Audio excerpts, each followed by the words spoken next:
Okay, hello, Earth history people. I have a lecture out already on the Appalachians, which is mostly focusing on the geology of the kind of time period we're talking about. The Proterozoic, even getting into the Paleozoic a bit too, as the Appalachians kind of finish up forming, and some trends even later than that.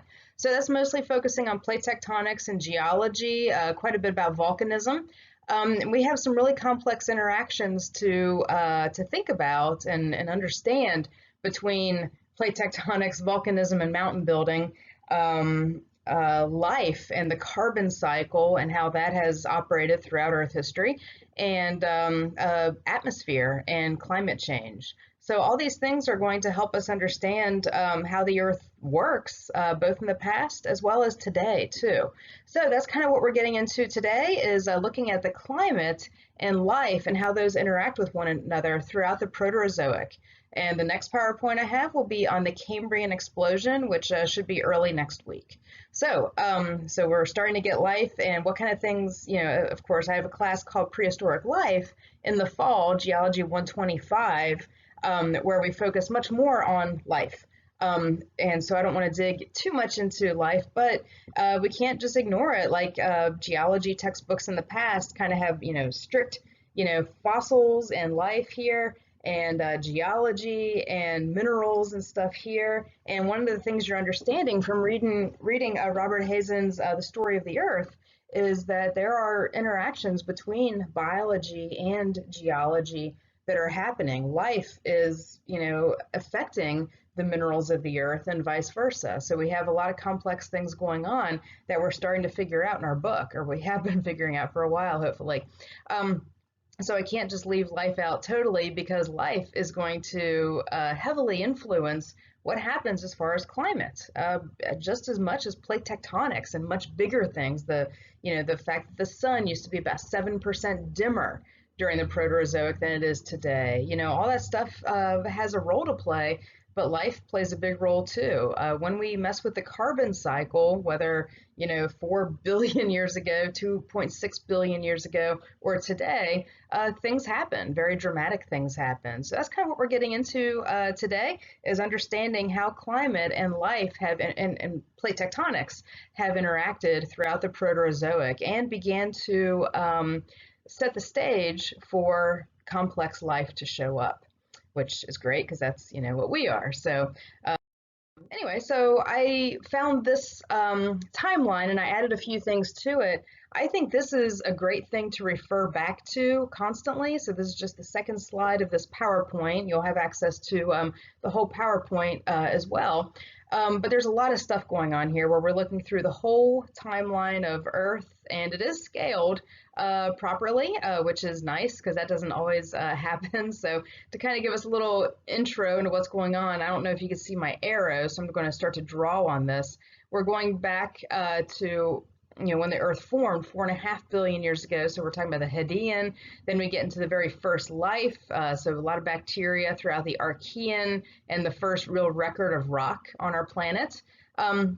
And it doesn't take long. It's about 3.8 billion years ago where we get the first oxygen producing bacteria. So this is going to be our stromatolites. Okay, so we're backing up a little bit to try to put what we've learned about and what I'm talking about today into a much bigger picture, because understanding just the immensity of geologic time and where all these little different events fit in is extremely challenging. I know this is difficult for me too.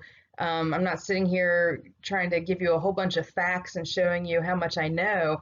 I'm learning a lot of this along with you guys, and I'm realizing the parts that are complicated and challenging for me, and trying to back up and use that to try to help you understand it more as well. So I understand where the tricky parts are, because it's not easy for me either, and I've been doing this for a while. So anyway, so that's why I'm backing up a bit and trying to take this, trying to go kind of a much bigger picture. Where is our story today fitting into the bigger picture of stuff we've been dealing with the story of the Earth, the Appalachians PowerPoint I talked about, stuff like that. So as we get into the Archean, so we have stromatolites, and what are stromatolites doing? They are producing oxygen, right? So they're doing photosynthesis. They're taking carbon out of the atmosphere and they're replacing it with oxygen, slowly building up a more oxygen-rich atmosphere. So, not too surprising, if we take carbon out of the atmosphere, we end up with the opposite of a greenhouse effect. We have an icehouse effect. And we'll be getting into this more because, as we can see, we have snowball Earth going on here. We have a lot of glaciations, and and the amount of oxygen versus carbon for many, many different reasons is going to, from many different causes, is going to heavily influence climate and probably be the biggest driver of climate fluctuations. So we're producing a lot of oxygen, and that also means we're generally, as far as photosynthesis goes, taking carbon out of the atmosphere. That means then that climate is getting cooler because carbon is a powerful greenhouse gas. And we'll get into this, what the greenhouse effect is a little bit later, but it kind of acts, and there's other greenhouse gases too, methane, water vapor, but it kind of acts as a blanket in the Earth's atmosphere. I'll post a little video about the greenhouse effect so you can kind of review over that if you aren't too comfortable with, what it means. But it's kind of like a blanket, meaning that solar radiation makes it through those gases and make it down to the Earth. But then as the solar energy, heat, radiates back from the Earth, a lot of it is retained by greenhouse gases.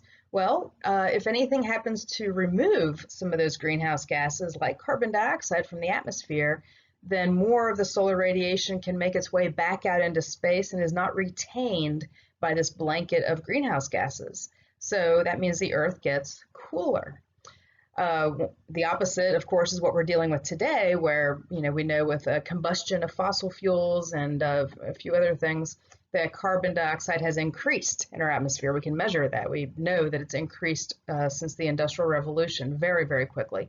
So that means that it's making like a thicker blanket that, solar radiation can make its way through. But then once it bounces off of the Earth and makes its way back out into space, it's retained by that carbon dioxide, so it keeps the Earth warm. And that's fine. The greenhouse effect is something that's been going on for a long time. It's, complex life on our planet kind of requires the greenhouse effect. The Earth would be a lot colder if we didn't have that. But there have been times before where we really didn't have it because there wasn't enough greenhouse gases, namely carbon dioxide, to retain enough heat from the sun. The cool thing is that even, But the neat thing is, I guess, is that even during these times, life persisted, and like decent life too, not just bacteria, but some very early animal life we know persisted through snowball Earth. So we'll get into that a bit today as well. So anyway, we're producing more oxygen in the atmosphere, which is leading to an event called the Great Oxidation Event. So you guys dealt with this in I believe it was chapter 6. So we're kind of going back a bit, but we're building up to, what we're talking about today. So a lot more oxygen in the atmosphere, and that also, what this light blue is representing, means that a cooler climate is happening. So we've got a lot of oxygen. Eventually, we start to get the first eukaryotes forming, and this is going to, and we'll talk about endosymbiosis again today, though I know you were asked over endosymbiosis and the origins of life, period, abiogenesis, on our first online exam that was due right at the end of spring break. But we'll be kind of digging back into that a little bit because we're talking about life today. So it's good to start to talk about, or to continue to talk about what makes eukaryotes what they are. So we have that. Up here, we're also dealing with supercontinents, so something called Nuna, but then the one that we really focused on with the Appalachian presentation is Rodinia. So that's really forming much of the rock that makes up North America, is when Rodinia comes together. So of course, once eukaryotes form, not a whole lot goes on. That's called the boring billion that you read about, which may not be so boring, but compared to other things, I suppose. And then we start to get the first actual animals showing up. And a lot of this here, a lot of what we're seeing is snowball Earth too. So our great oxidation event. So we have a snowball Earth event extending back to 2.2 billion years ago, but then several other events occurring, at least 3, maybe 4 different snowball Earth events. So this seems to have been a cycle where we have cooling of the climate and the growth of ice, and then we have warming of the climate and the melting of the ice, and so on, happening over several hundreds of millions of years. So pretty so relatively slow cycles, at least compared to what we're seeing today with the melting of glaciers. This would have been way bigger, but also quite a bit slower than what we're seeing today in modern times. Okay, and then we get into something really cool called the Cambrian explosion, and that's where we'll kind of stop and pick up next time. Today, I'm going to talk about the Ediacaran fauna. So before we get into what has traditionally been referred to as the onset of complex life, the Cambrian explosion that happens right about 542 million years ago, or 500 million years ago. So my arrow might be a little off, so right about there or so. But before that, more recently, just in 1946, we've discovered that there was some pretty complex life happening back in the Ediacaran. We would call this now the Ediacaran period. So it has its own name, named for the Ediacara Hills of Australia, where some of this stuff was discovered. But now there are animals, and we think they are animals. I'm not really sure. We'll see them a little bit later. That are found in about 30 different locations worldwide, some in some forest in England called the Charnwood Forest, several on a place called Mistaken Point on Newfoundland and Labrador off the east coast of Canada. Very famous location.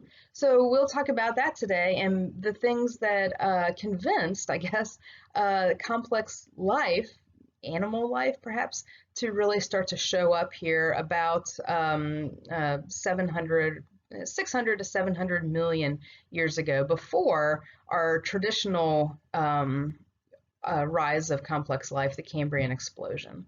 So it's really cool how, the more fossils we find, the more we dig up, the more we realize, hey, life showed up a little bit earlier than we think usually. So that's kind of cool. And so all this blue stuff is kind of representing the amount of oxygen in the atmosphere, and that can relate to glaciation events. So we have some glaciation events here, including today. We are considered to be in kind of a glacial event because we do have glaciers on our planet. It has been warm in the past. And I like this map, or this map timeline, because here we go with the Proterozoic. This is beginning the Cambrian period, about 500 million years ago, and so this is showing us about 10% of life history, but this is the time period, just to put it in perspective, where everything we are kind of familiar with happened. So we have trilobites here, we have the Great Dying, the biggest mass extinction event ever, right about here. We have dinosaur times right about here, then the dinosaurs go extinct, and then we have mammals, and well, mammals were here too, but then we have the ice ages, which is what this snowflake is representing, and modern day humans, and here we are now.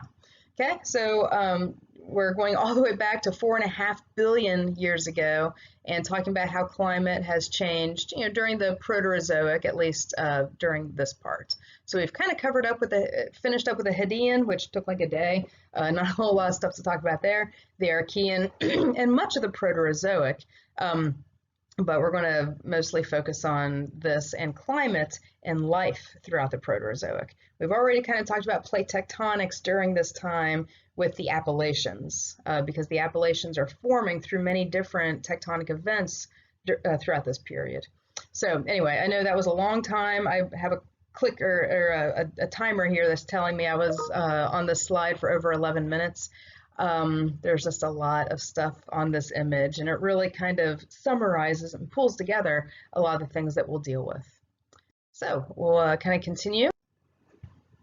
Okay, so the Proterozoic, we're looking at a time period, and I'm not going to go into a lot of detail here, but because we've been looking at it already in the story of Earth, and we talked about, the boring billion and all that.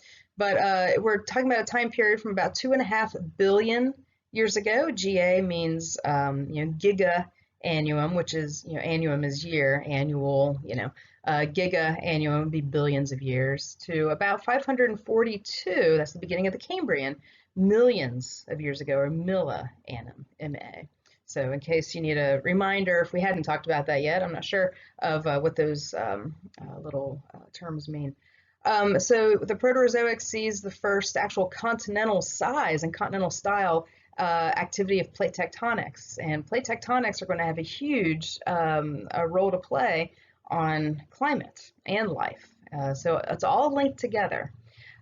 We're definitely seeing higher levels of oxygen, mostly from those stromatolites. So this is a photograph of stromatolites in Shark Bay, Australia, and a very famous place to see living stromatolites today, which is very cool. But we've talked about them already. But again, they're a type of cyanobacteria. These are not plants. They predate plants by a lot. They're a type of bacteria, but they are photosynthetic. And because they're photosynthetic, they are doing what you probably understand already. They are taking carbon out of the atmosphere, because there was tons of carbon in the atmosphere, right? The early atmosphere was a lot of ammonia and methane, both of which have a lot of carbon. So they're taking carbon out of the atmosphere because there's a lot of that. That's a good resource to use. Using that to create their bodies, to build their structures to live off of, combining it with water and all that. They're living in the water, and replacing it then with oxygen. So they're pumping oxygen into the atmosphere. They have dominated the world's seas for 3 billion years, and as they are living, they are binding up sediments, and that's what these mounds are. So these are some fossilized mounds. I'm not sure where these are. I've seen fossil stromatolites in Glacier National Park, Montana. Kind of ironic, because it's it's the last place in the continental United States to actually see living glaciers, and they are shrinking very rapidly, so go see them.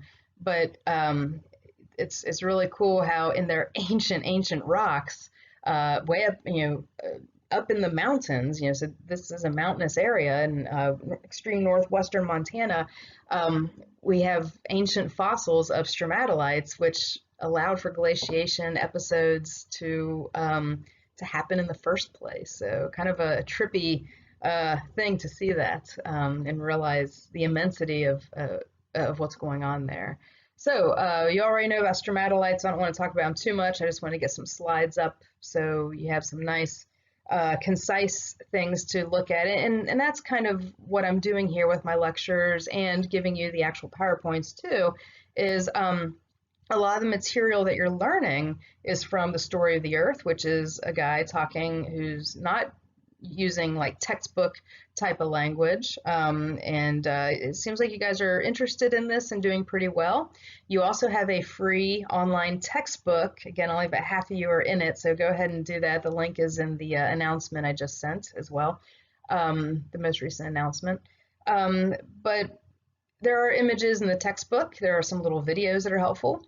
The Story of the Earth really doesn't have any images. That's a hit against it, but it's different. It's not a textbook. So I want to provide you with the images and kind of the the more concise information that you need. So the textbook, The Story of the Earth, both of these things are great resources. I'm just kind of breaking it down, going over some of my favorite parts, and just giving you another voice, a third voice at least, but you have a bunch of videos to watch, so you have a lot of voices. So anyway, so you understand quite a bit about stromatolites. I don't want to get into that too much, except that, like we mentioned on the timeline a little bit ago, they are responsible for the Great Oxygenation Event. So now we have a lot more oxygen in the atmosphere, getting up to about 10% of oxygen at the time, which doesn't sound like much. And that's half of the oxygen we have in our atmosphere now. A lot of people, think that, well, for example, I'm a scuba diver, and a lot of people say things like, oh, you got to take your oxygen tank with you. Well, it's not oxygen, because if I had pure oxygen in my tank, that'd be extremely hazardous, because oxygen is flammable. It's not oxygen tanks are very dangerous things to have. It's just air. And what air is, just normal air, is 79% nitrogen, which is neutral and or noble, doesn't really do anything. So it's just kind of filler, right?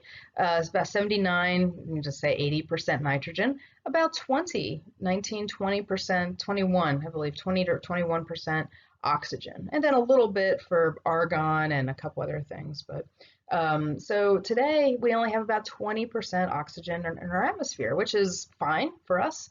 It has been higher in the past. We'll get into that probably next lecture as we go through the Paleozoic, I suppose. Has been up to about 30% oxygen in the atmosphere. But during this time, and to begin to kickstart the evolution of animal life, which will use oxygen, it only took about 10% in the atmosphere to really get that to happen. Some really cool things happening, though, is before the Great Oxygenation Event, the oceans would have been green because they would have contained a lot of iron, mostly from basalt rock, which forms the oceanic crust. Basalt, being a black igneous rock, contains a lot of iron-bearing minerals. To go back to our igneous rocks lab and stuff, things like augite and olivine and things that have a lot of iron. So as those minerals have eroded in the oceans, that creates a bunch of oxygen, but it creates a bunch of iron floating around in the seas. But without sufficient oxygen to rust or oxidize that iron, it would just be green. It wouldn't turn red. So the seas would have been pretty green, just full of iron there. The skies would have been orange because there would have been a lot of methane in the atmosphere, and that's kind of what that would do. But once we start to get a decent amount of oxygen in the atmosphere, both skies and oceans turn blue. So we have oxidation happening where we have iron starting to rust, but that settles out to the seafloor, which means that blue light then is reflected from the oceans, or actually from the skies, and then the oceans reflect that. So it's kind of amazing to think about a planet that would have looked very, very different from what we see today, and it had a large amount to do with oxygen.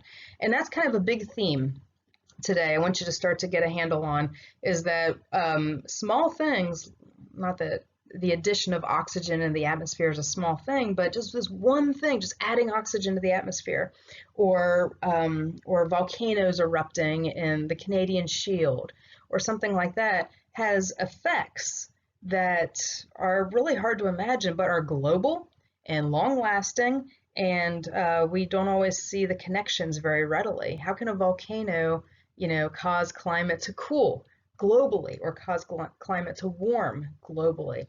They do. So we'll be getting into that too, because volcanoes will play a large role as well. Not just life, but volcanoes are going to disrupt and add to the carbon cycle as well. So then we start getting into our snowball Earth event. So that's kind of what I'm talking about today, and that's what your chapter on the white Earth is focusing on, is snowball Earth.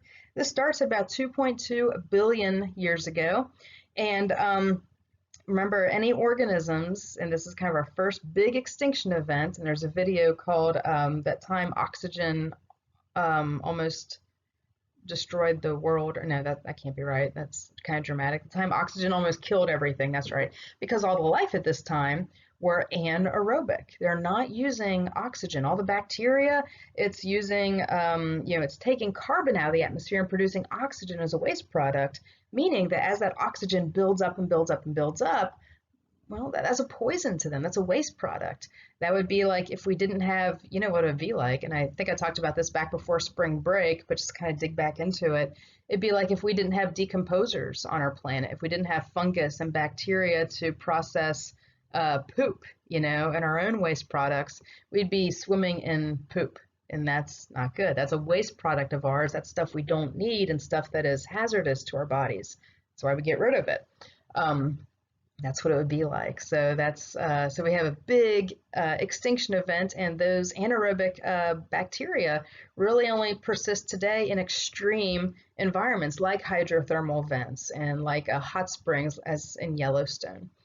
This image, by the way, is to show you, this is from Australia, where we have red rocks. And a lot of the rocks in Australia are very, very old, and a lot of them are very red and have been red for, since before they were uncovered by erosion.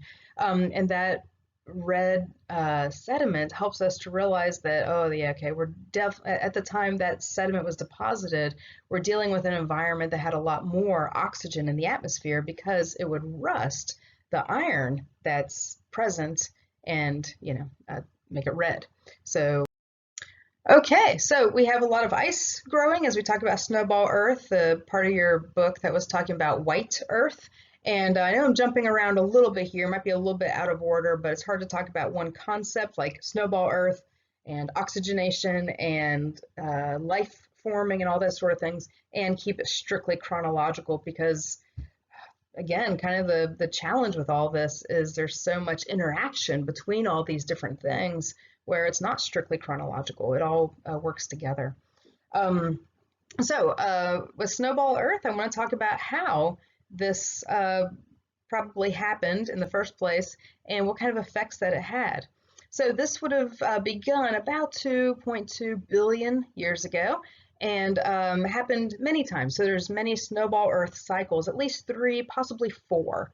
Some of them have better evidence for them and better evidence for exactly what caused them and ended them than others, but we do know some basic things. One of those things is that whenever we have ice growing significantly, so once we start that process of growing ice, we have what's called a positive feedback loop where temperature on the Earth cools just from the growth of ice.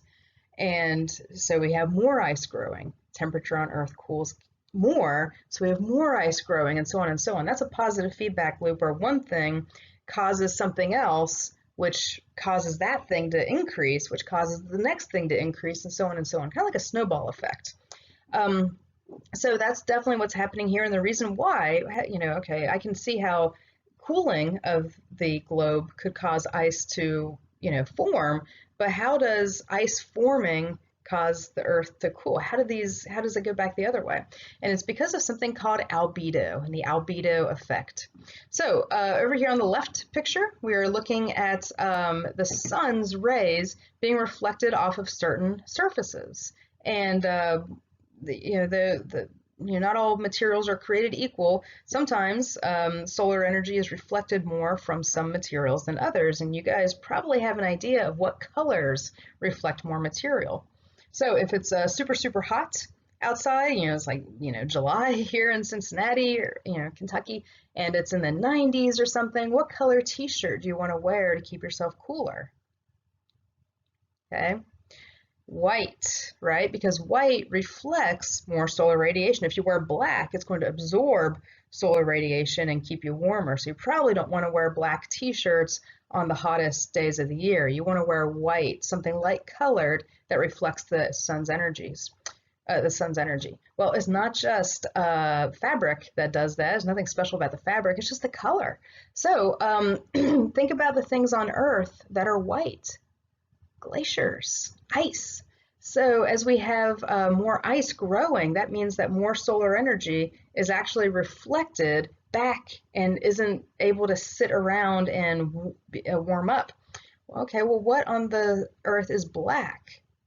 This image doesn't really show us too much here, but it turns out the oceans from space are essentially black. So the more ocean we have, the more solar energy is absorbed by the Earth, and the more the Earth can kind of warm. So to kind of go toward today, which these red arrows are showing the pattern of what's happening today, where ice melts, then less solar energy is reflected, and so the Earth's temperature warms, meaning that more ice melts, and so on and so on. That's what's happening today, where not only does ice melt, but ice then, which covers the seas, we're not really talking about ice melting on land so much, but the ice from the seas, the sea ice, this is going to mean that basically we're taking something that was white and highly reflective and turning it into black, because that's what the oceans are. They're very deep. They, essentially absorb a lot of solar energy. So not only are we melting ice, but we're actually changing it into something highly absorbing. And so that's why we expect temperatures to continue to climb when ice melts. Well, you can't really see it because I'm covering it up, but the blue arrows back here are the opposite. And that's what's happening during snowball Earth. So as we begin to get ice growing, then the temperature decreases globally because more solar energy is bounced back off away from the Earth and into space.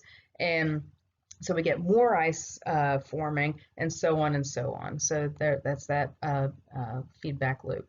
So this is kind of a good description of it here. So that's one of the things that happens both in the past as well as today, and it helps us to understand climate fluctuations today again.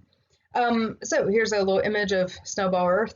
Doesn't take a lot of imagination to kind of figure out what a whole frozen planet would look like, but we do know that life, and not just bacteria, but probably some eukaryotes had evolved at this point, at least through some of these snowball Earth cycles. So it's thought that life just kind of clung then to ice cracks and along mid-ocean ridges where there still would have been enough heat coming out of the Earth, because the surface of the Earth is frozen. The interior of the Earth is as hot as ever. We still have radioactivity, we still have molten material, and we're still producing heat. And in fact, some of the activity from those volcanoes, though, by the time it makes it up close to the surface of the Earth, probably also caused some of the cycles of snowball Earth too. Volcanism is a tricky thing. We could think that volcanoes produce a lot of heat. Sure, if you're right around in that area, volcanoes produce a lot of carbon dioxide, so wouldn't they add to the greenhouse effect and allow heat to be retained by the atmosphere, causing warming? Sometimes, yeah, sometimes that has happened. But volcanism is largely also responsible for cooling of the climate, both very short term, like within a year or so of a volcanic eruption. We can measure that with Mount St. Helens, Mount Pinatubo, those recent eruptions where, climate got cooler for a while, for about a year or so. But on a much larger scale, from sulfur dioxide getting in the atmosphere, and some other things that we'll get into as well. Actually, I'll go ahead and talk about that now. One of the reasons why we think snowball Earth began is because this is about the time Rodinia is beginning to break up. And as Rodinia, that big supercontinent where we start to form the first thrust of the Appalachian Mountains, as it's breaking up, like continents do, it's rifting in the center. And so we're getting all this basalt, all this lava rock showing up. And turns out that basalt pulls a lot of carbon out of the atmosphere just from forming. And it's also bearing that carbon. So the burial, or the sequestering of all this carbon from these layers and layers and layers of lava, basically are pulling carbon out of the atmosphere, sticking it underground, and holding it there, meaning that, we get cooling. So volcanism is really complex. And so I think one of the big themes for much of the last half of this semester here is we're actually getting into the story of the Earth, and not just, rocks and basic processes like we did earlier, but actually getting into the story of the Earth is the complex interactions between climate and everything else, whether we're dealing with geology or biology, whatever's going on there. Okay, so we have glacial conditions that are kind of, we have these several cycles, again, probably 3, maybe 4 or even more times throughout the later parts of the Proterozoic, called the Neo-Proterozoic. And if you go back to that timeline from the very beginning of this lecture, I talk about that, I didn't, but it showed that the different sections of the Proterozoic. And the last one probably ended right about 580 million years ago. Ooh, that number is kind of interesting. That's shortly before we really start to get the Cambrian explosion, 542 million years ago. So, did the snowball Earth allow complex life to show up on our planet? It was one of the major drivers, for sure about that. But you don't worry about snowball Earth happening again, because we have animal life, including humans, which, we put a lot of carbon dioxide in the atmosphere. So we're not expecting, while we are in a glacial episode and have been for, the last 3 million or so years, with glaciers growing, shrinking, growing, shrinking, much smaller scale than snowball Earth, but still similar kinds of processes going on. But we're not expecting a snowball Earth event to ever occur again, because animal life does the opposite of what those photosynthetic bacteria do, we, and all animals, and there's a ton of them, mostly mollusks and other things that are living in the oceans, whatever, all of them are taking oxygen out of the atmosphere, right? All animals use oxygen. Uh, Actually, there was just one discovered. Maybe I talked about this before spring break, but just an animal discovered. It's like some kind of worm or something like that that probably doesn't use oxygen. They're not really sure yet, but it kind of blows our definition of what an animal is out of the water, which of course, is pretty wild to find out about things like that. But anyway, let's go ahead and just go. The traditional definition of animal life is aerobic. We use oxygen, we take it in, breathe it in, and we pump out carbon dioxide, okay? So since complex animal life shows up about 600 or so, 542 million years ago, we have enough carbon that has slowly built up in the atmosphere that we don't expect a snowball Earth event to ever occur again, as long as there's sufficient animal life. And again, by animals, I don't really mean things like humans and elephants and gorillas and tigers and dogs and, animals that mammals that live on land. They're probably kind of insignificant as far as how much CO2 we put in the atmosphere. Well, except for humans, which, fossil fuels and burning fossil fuels and all that. But anyway, as far as the carbon dioxide goes, we're usually talking about all the life in the oceans, which it's most of it's corals, flatworms, all sorts of things. And they're all producing carbon dioxide because they're all animals.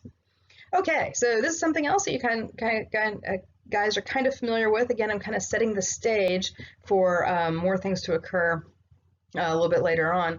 But we need to have our eukaryotes forming if we're going to talk about complex animal life. So despite the fact that there's snowball Earth events going on, or possibly because there are snowball Earth events going on, all these big fluctuating cycles, we have a major breakthrough occurring, and that's where we have something called endosymbiosis that probably occurred right about 1.7 billion years ago. And I don't know if I had this image before, but I like it, where we have basically a prokaryote, so something without a nucleus, has some kind of symbiotic relationship with a smaller prokaryote. So we have two prokaryotes here, bacteria, no doubt. One of them is going to go ahead and provide a little bit of energy to the other one. So the bacteria engulfs it, the bigger bacteria engulfs it, but doesn't digest it. It uses the energy that it gives off. This seems really weird, I know, but bacteria are, really into whatever food source they can get. And if they get more food source from keeping this thing alive, and then it's just not going to digest it, and that's okay. So bacteria do things like this. There's a lot of weird symbiotic relationships that exist in nature. This isn't really as far-fetched as it seems once we really get into how, complex interactions between other life forms, not just bacteria, operate, which is pretty cool. So there's a whole video about this called like the story of two cells or something that I have a link for you guys. It's going to talk about it way better than I can. But what happens then is that smaller bacteria basically becomes the mitochondrion, which is a major food source for the cell, the powerhouse of the cell, right? So this happened, but also we have something else special going on where this happened again, where the bacterium that was that was absorbed is photosynthetic. So that means that we have the chloroplast, which is the photosynthetic part of plant cells. So both of these, mitochondria, chloroplast, likely came from other bacteria that were engulfed by another bacterium. So this is the birth of eukaryotes, and the cool thing is that, yeah, we can go back in fossils and try to find evidence of this, which there is some, but the best evidence of it is in our own cells and in the cells of kelp. And because our mitochondria, for instance, have different DNA than the rest of our cells, right? Your mitochondrial DNA is passed down through your mother. That's where you get your mitochondrial DNA. That's different, and that has a completely different DNA than the rest of your cells. It's a different thing, or maybe it's probably RNA. Sorry, not DNA. We're talking about remnants of, or descendants of bacteria here. So it has a different genetics, which is really cool. So for a long time, though, eukaryotes are going to remain unicellular through almost throughout the entire Proterozoic. But even though that's the case, we still have more complexity where we have some of these cells eating each other, some of them are photosynthetic, some of them are just eating chemicals. Some of them are, just kind of eating like whatever's detritus and dead stuff that's just kind of laying around. So we're actually, even with unicellular eukaryotes, and there are some unicellular eukaryotes today. Algae is a really good example. Even those big sea kelp that live off the coast of California, they're all they're unicellular. They're just colonies of single cells of a eukaryotic photosynthetic thing, algae. So that means that, yeah, kelp and other seaweeds are not really true plants. They're algae. They're single-celled eukaryotes, though. So anyway, but we are getting more complex interactions. We are building food webs, food chains, with these things that aren't even really animal plants yet. Okay, so one of the, if not the, yeah, one of the snowball Earth events is largely due to Rodinia, and here's kind of an image of what's going on with our rift zones here. So where we have our rift zones is where supercontinent Rodinia, which played a huge role in the early formation of the Appalachians, is beginning to rift apart, and when that happens, we can see this today in the East African Rift Valley, something very similar. When this happens, we are producing a tremendous amount of basalt, and basalt rock is going to help sequester or bury carbon out of the atmosphere.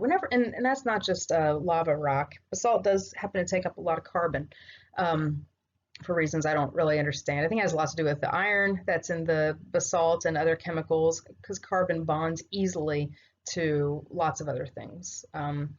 But anyway, that's happening. But even things like sedimentation, when we have mountains growing, so we have more sediments eroding off of those mountains, okay, but then it's being deposited in a low place. That burial of, meters and meters and meters of sediment in a relatively short amount of time, that also pulls carbon out of the atmosphere. Anything that builds up and allows stuff to be buried can pull carbon out of the atmosphere and cause cooling.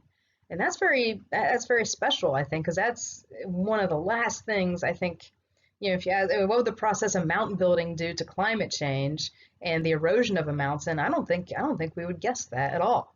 But we see that periodically throughout Earth history. In fact, it is one of the reasons why we think we were going to go into another glacial episode, because the Himalayas are heavily eroding. That's not happening now, but that was probably one direction we were heading into. Neat stuff and complex stuff between, all these different factors that are all so tightly and surprisingly interconnected. So a lot of mountain building happens during this time. We are forming the basic parts of the British Isles, the eastern coast of North America with the Appalachians. We're forming major mountain ranges in South America and Northern Africa. We're forming Greenland. We're forming a lot of things when Rodinia, an earlier supercontinent, formed about between 1 billion years ago to 750 million years ago, is forming. And as it's breaking apart, we are starting to get a cooling of the climate going on here. So a lot of this with Rodinia and kind of what this paragraph is looking at here is going back to my Appalachian presentation. So again, we're really tying these things together here, but now we're going to talk about how that's related to climate. So again, to kind of review over the Appalachians, it would take 4 mountain building events, plus lots of erosion and rifting and uplift and a whole bunch of other things going on to form the mountain range we see today here in the east coast of North America. But the very first orogeny formed during the formation of Rodinia. So here we go, forming this, and we have what's called the Grenville orogeny, so those ancient Grenvillian rocks that make up, here we go, part of the British Isles, part of, here we go, Scandinavia. It's got to rotate, but yeah, that's like Norway and Finland. and even continuing all the way into parts of Australia, parts of Africa. We're getting a lot of places that are affected by the formation of rodinia and have bits and pieces of the Grenville orogeny on them. Of course, no place has more of the Grenville orogeny on it than North America. So we have a whole bunch of it, and this forms the heart, the ancient, very oldest heart of our Appalachians. But that's a story for another time. You guys have that lecture already. But that's what we're talking about as far as the time span. All right, so now we're getting into some new stuff, hopefully brand new stuff. That was 45 minutes of kind of review and setting the stage and summarizing and tying things together in a big picture here. And actually, I'm almost done, but here's some new stuff. Because it's life, and we would spend more time talking about this, again, if you were in my prehistoric life class, where we kind of pick up here and continue. But the cool thing about the Ediacaran fauna is that this predates what we thought of as the traditional onset of complex life on Earth by about 30, 40 or so million years. So we think multicellular eukaryotic life may have showed up about maybe as early as 1 billion years ago. They were single-celled for a long time, but eventually become multicellular. However, and actually this is pretty much global, but the first evidence found of it was in Australia in 1946, not that long ago. This is our true dawn of animal life. I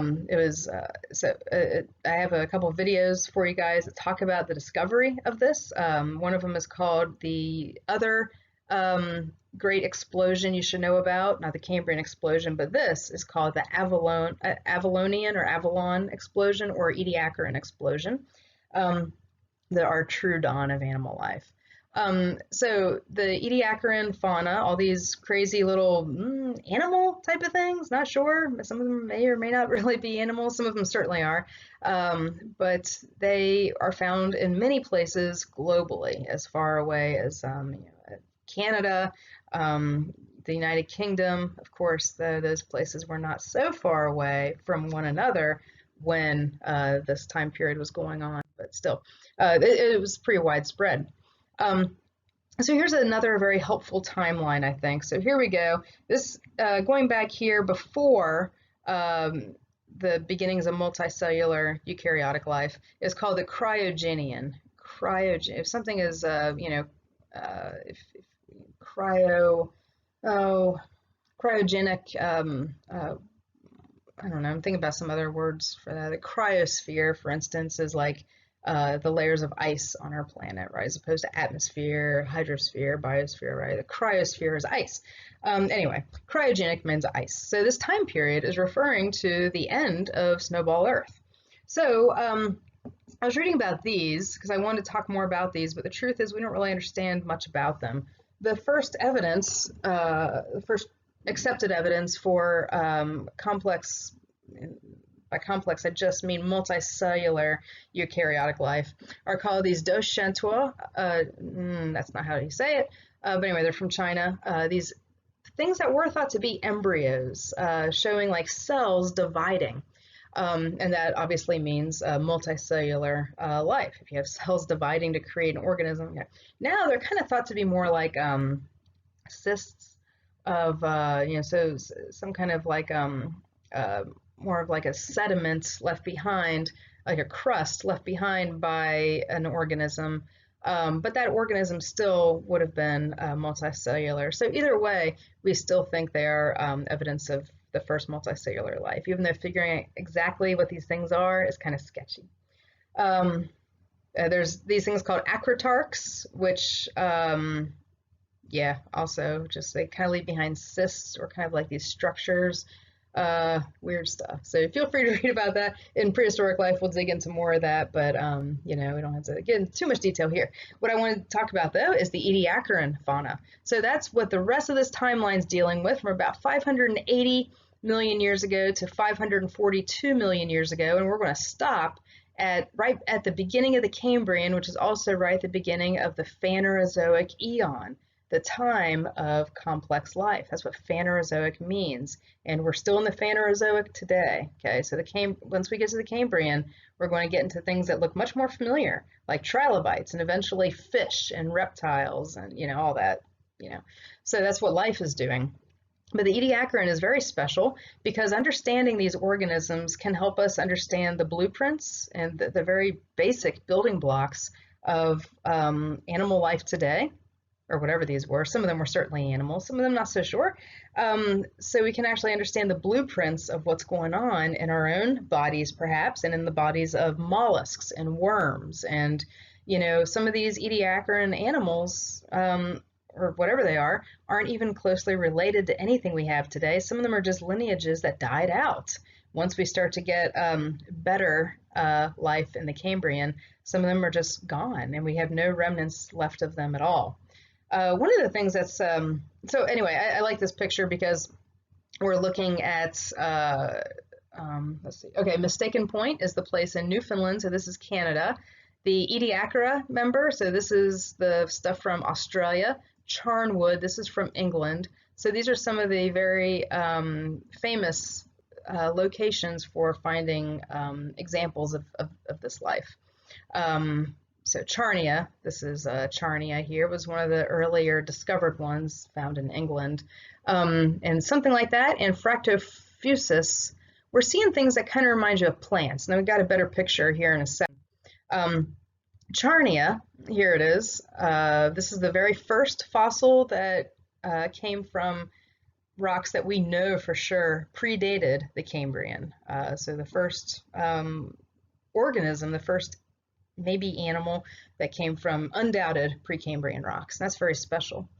This was found in the Charnwood Forest of England. And no one knew what it was until they started looking at the Ediacaran fossils in 1946, and then went back to England and were like, oh, okay, now we understand what this thing is, because Charnia is also found in Australia. So anyway, but the weird thing about this animal is it grows unlike anything that any animal life does today. Please watch that PBS Eons video on it called The Other Explosion You Should Know About. It's very cool. You really should know about it. Anyway, so what this is doing is growing what we call fractally by taking one piece and doing it again and doing it again, doing it again, doing it again. That's what fractal growth is taking one structure and just repeating it, repeating it, repeating it, repeating it. You could go linearly, you can go branching like this. I know it kind of looks like a plant, like a fern, but it's not. It doesn't grow in any way that ferns or any living thing we have today really grows. We really don't do this anymore. So this is really bizarre. This is getting what's called bilateral symmetry, but just kind of by accident. It's not really a true animal yet. Most animals today have bilateral symmetry.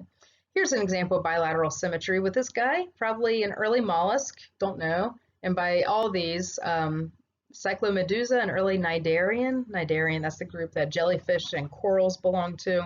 We don't know.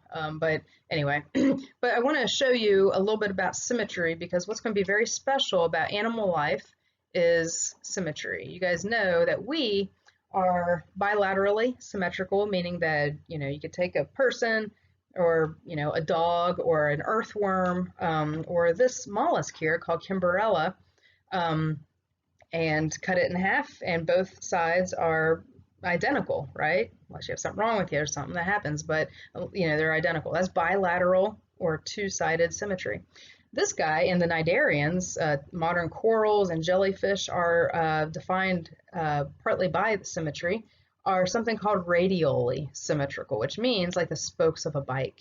And that's a very special type of symmetry that we don't see in a whole lot of animal groups, but that is one of the things that tells us this is a cnidarian.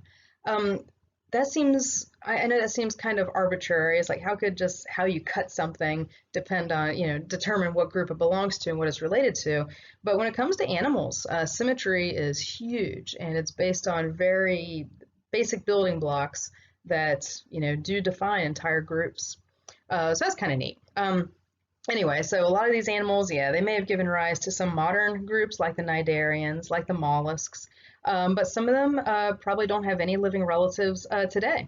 It's not really sure either how they ate. These things were not swimming. They weren't moving, really. They have no hard parts, no protection because what would they need to be protected by? There were really no predators. They were probably just kind of tissue style, not even really organs yet, but just kind of materials that just kind of laid on the seafloor, maybe just absorb nutrients right from the water, or just just absorbing just detritus that came by, something like that. Or could they have kind of did some of them move around? Actually, Kimberella kind of gives us a sense of since we have a bilateral symmetry, maybe it had a head and a butt. That indicates movement. If you're not moving around in a straight line, you don't need a front end, but maybe we're getting some development of some sensory organs that are able to kind of tell what we're going to run into. That can indicate movement, and maybe we're talking about grazing, which a lot of mollusks like snails do today. So a lot there that we're still trying to figure out about these really cool fossils. And then to kind of wrap up here, the Ediacaran fossils really showed up after the last snowball event, but they could have shown up during it. And there's a lot of thoughts as to how this could have happened. First of all, you are finally getting it's just about timing, perhaps. We have multicellular eukaryotic cells, right? So we're starting to get multicellularity. We have a lot of oxygen in the atmosphere. So we're setting the stage for animal life to be able to explode. It's just so dang cold that they really can't do that. Oh, but then snowball Earth begins to end.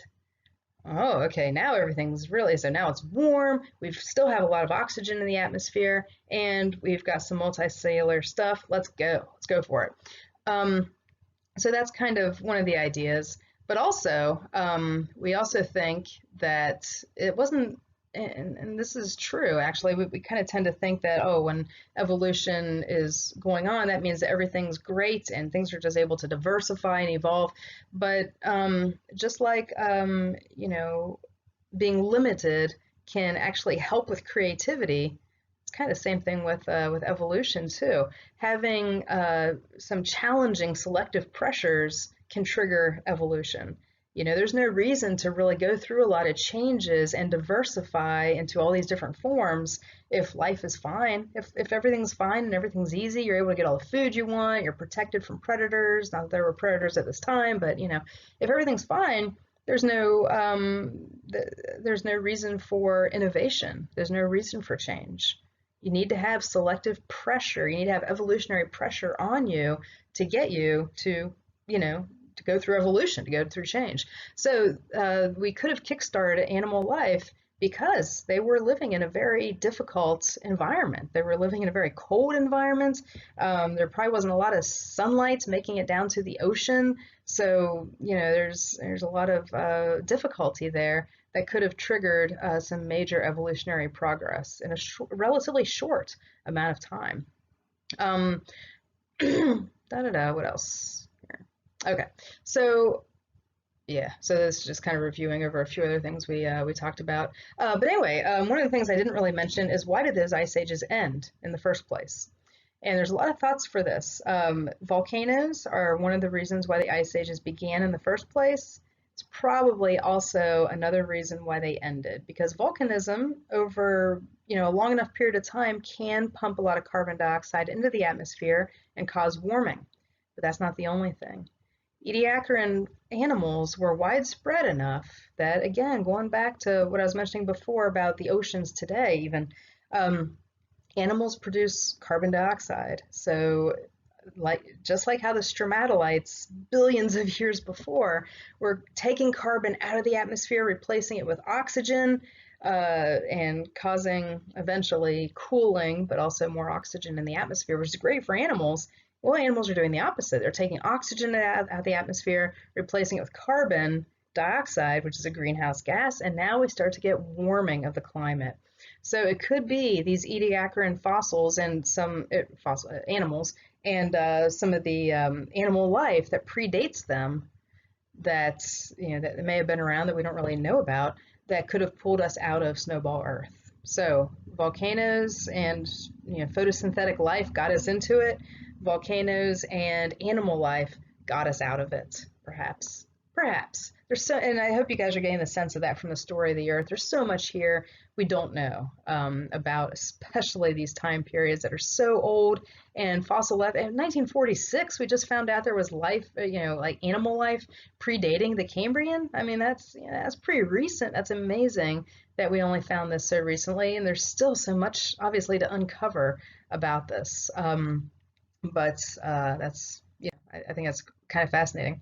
Oh, and then back to this timeline there. So anyway, just some pictures of our Ediacaran fossils. Yeah, just it's definitely hard to tell what some of these guys are related to, and that's okay. I think that's kind of exciting. So anyways, that's about it, guys. I went a little bit longer than I expected, but again, tying a lot of things together, understanding that there's these big connections that are very challenging and often very hard to make between different concepts. Little things like the evolution of a new group of organisms can, influence climate on our planet for the next hundreds of millions of years or billion years, and that's really special. So a lot of these interactions, I think, are tricky. So I wanted to give you lots of time to kind of absorb them. And anyway, but the important thing is there are some great videos that really help out. With a lot more pictures, a lot more, I can't really show you a video here in PowerPoint as easily. Just watch them on your own. And I named a few that are really good, and I'll have them listed right under this lecture on our Canvas page. So thanks a lot for tuning in with me, and I will be working on the Cambrian explosion and get that up next week. And again, that's focusing on life, but we're going to talk about how the ending of Snowball Earth pulled us into not just the Ediacaran fossils, but the onset of getting more complex animals, starting to get predators, the first predators in the Cambrian, things like that. So anyway, so thanks a lot, guys, and I hope you got something out of that. Thanks.